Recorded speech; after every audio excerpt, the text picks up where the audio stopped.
What is going on, everyone? Welcome back to another exciting episode of the Matter Mentality podcast. Hope you're all having a fantastic week. Hopefully, you are enjoying what is happening so far. I know the last episode got a little bit deep there, but hopefully, you've taken something from it that you can apply to yourself. Obviously, I'm not diagnosing or providing any sort of cure to anyone, but I know that there are a lot of people that struggle to go through things and experience heavy shit in life. And if you can take away something that I've potentially done, then I would be that's everything to me. Is that if I can help show you there's another way to perceive life and perceive what's going on, then that would be fantastic. Now, this part of the week, in this part of the episode, what we're looking to do is kind of teach you some things and provide a bit of answers to some questions or provide some answers to some things you're going through. And one of the big ones is that we keep coming up with is kind of how do we coach and kind of what model do we use, what system do we use? And we dove into that last week a little bit around in terms of our 5 pillars, our 5 elements to success. And this week I thought it'd be beneficial really just dive into one of those and kind of go through how we employ training. Now, for a lot of people and a lot of the online fitness community, the online fitness industry, the training industry in general, sexy sells and sexy has to be the primary motive. People need to see cool shit. They need to be excited. They need to one up each other on who's doing the most crazy. Basically, it needs to be obviously impressive or somewhat attention grabbing in order to seem interesting or that you know what you're doing. Unfortunately, it doesn't mean that those exercises work, doesn't mean those videos work, doesn't mean they do shit without that sort of understanding or fundamental principles that are applied. Those cool exercises you see don't do anything. And although they're easy to sell and although they look cool on those videos or reels or short forms, that's not how we approach training. It's not how anyone that we associate approaches training. And it's probably not how I would let people engage in terms of my clients. And it's not something I'd let them engage in and kind of let them dive into with other people or kind of, have other people try and have other people try and sneak into their DMs to engage with them. I'm not going to let people sort of mislead followers, mislead clients, mislead friends with unverifiable shit, terrible programming practices, unwanted critiques and that sort of thing. So I try to put as much content as possible around that. I try to put out as much information to my clients as possible around that. That's why education is a large part of our philosophy of coaching. It's because I want people to understand that sexy doesn't have to be the thing. It doesn't have to be, what you do doesn't have to look impressive and sexy, provided you can actually do it. So when it comes to our actual training model, when it comes to our actual training plans, I employ a very simple approach, very basic approach. And that is that we are looking to achieve a specific goal. We're looking to achieve something specific to that person. So we need to understand how they work and understand what works for them. We need to understand through test and tried methods. We need to employ very basic exercise selection, basic exercise assessment. We need to employ visual assessments. We need to see where the weak points are. We need to see what's not working, what's lagging. And we need to phase the training. Every single person gets a specific periodized training program that's laid out for a specific reason so that we can achieve things together and we can make things happen over a long period of time that isn't just a one cut fits all kind of thing. Like you standard cookie cutter approach. We don't believe in that. We don't think that works. And we know that it doesn't work because everyone is so anatomically, genetically, and physically different that if you try to apply a standardized approach in that sense, it's just wrong. You're taking money and not actually providing anything. That's what we refuse to do. So when it comes to our program, when it comes to my coaching, when it comes to training, it's very, very simple. We spend a lot of time figuring out what works. We spend a lot of time building some competency in movements. We develop the neurological adaptation that occurs in that initial exposure phase to training, that novel stimulus that comes through. Spend a lot of time building that. We spend time getting you to work and knowing what you're capable of so that when it comes time to specifying your training, it comes time to really phase into the next period of our program. And we start to identify whether it be a prep, whether it be a certain cut phase, whether it be a certain training response we're trying to achieve. We have the data to see why it's happening or why it's going to work or what we're going to do. Now, in saying that, I try to employ very basic principles. I try to use single progression metrics. I try to use single progression data points so that we are increasing reps. We are increasing total weight each week. We're increasing sets over the period of the program, depending on the person, their training age. All these things must be assessed first. So I guess to really dive into what we're going back to is that, we assess what the client wants. We are assessing how the goal is going to be achieved. We see what that is actually that they're trying to do. Then from there, we're going to look at, well, how often can you train? How often is training available to you? How often can you actually get into it? Because there's going to be a certain point where Where if I say, that we're doing 5 or 6 days a week in your program and you really can only commit to 3 to 4, we're already setting up for failure before we even take off. So understanding what you can do as a person in terms of what you can commit to and absolutely give yourself to give the most chance of success in a sense of fulfilling that goal, we need to understand how often you can actually get to the gym or get to your training and get your nutrition. So that's probably the next step where we understand that. And we start to allocate how many sets we're trying to achieve. What are we trying to do? Are you a new trainer? Are you a more intermediate training age? Are you advanced in what you do? Have you got a very long history of hypertrophy focused training, resistance training, gym training, strength training, that sort of jazz? So depending on that answer is going to affect how much total work we're doing, how many total sets we're doing per week. And then we simply look at diversifying. Okay, are we trying to focus on a specific muscle group, achieve overall balance, improve overall development? Are we trying to improve strength? Are we trying to improve metabolic rate? We're trying to get you to improve your overall body composition. What is the actual outcome we're trying to achieve? And then we allocate the sets specifically based on that. If we're trying to grow chest and shoulders or back or legs, having an even distribution of sets each week is not really going to help improve that and bring those weak points up. So we're really doing a full assessment of you as a person, as your life. And then we're starting to look at what it is that you're trying to achieve and how much time do you have to do it? What is the age of your training history and career, that we know where you are and what sort of realms you fit into, so that we can allocate training intensity, training models, training metrics based on that.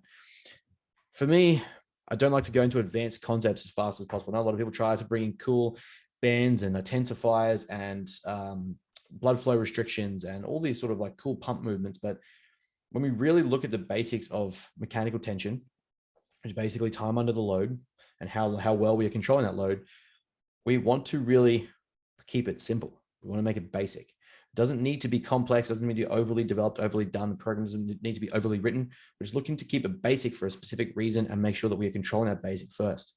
When we start adding too many variables, or start adding too many concepts to these single training phases, these single training programs, especially for newer clients, we're really struggling to see then what works, because at that point in time, everything works.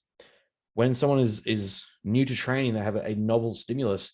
We have what's called a very novel neural adaptation. In that early phase, we're developing a very quick and linear fashion. The body is going to adjust accordingly to novel stress because it wants to stop that stressor from occurring, and therefore it's going to adapt accordingly. Now, when this happens, people get explosive gains. There's increase in strength, body composition, recomposition. We get an increase in our ideas or perception of failure. We get an increase in our VO2, our cardio capacity. So all these things happen very rapidly because the body's under stress and it doesn't want to be. Now, if we just start throwing everything in the kitchen sink and seeing what sticks, we don't know what it is that's causing that. We don't know what's going to be beneficial. We don't know whether we need to do all of this stuff. We can slow it down. We can back it off. I like to start with a lowest or minimum effective dose and progress upwards. And a lot of people hate this because they think they're going to go balls to the walls in their training. All their friends have told them you got to do, 6 sessions a week at this many days, and make sure you're focusing on chest day, back day, 30 sets per session, all this crap. And we've all been there, we've all suffered through it. However, if we're really just trying to get to the basics, especially if you're new, even intermediates, we need to strip back. And that's often how I kind of start my programming, is let's strip back all the shit. Let's strip back everything. If you come from poorer coaching histories, if you come from no coaching histories, if you come from writing your own program, chances are we're going to strip a lot of things back, get it back to the bare essentials, see what's working, and progress from there. It might mean that you think you're going to compete in 6 months. We're probably going to see 2 years. It might mean that you think you're going to get on stage in the next 12 months. It might be more like 2 years with specific phases and actual growth. It might be that you think you're into a powerlifting stage in the next 3 months. It might be 12 to 18, 2 years, depending on what your strength is like and depending on what your adaptations are like, depending on what program you've done in the past. All these things will affect the time frame of the goal we're trying to achieve, but it's important because it understands that we need to know what actually works and what's actually necessary for your body. So it's not just the short-term goal, it's longevity of the interest. If you're going to compete for a very long time, if you're going to build your body for a very long time, having all this extra unnecessary work accrue over life is going to develop a large propensity for central nervous system fatigue, joint fatigue, acute inflammation, health markers that are going to be concerns, things like kidney and liver function are going to be affected. We're going to develop chronic stress problems. We're going to develop recovery holes that we just simply can't get out of. And we're going to dig deeper and deeper. All these things then start to play a role in how our body responds and the work we have to do to get it back.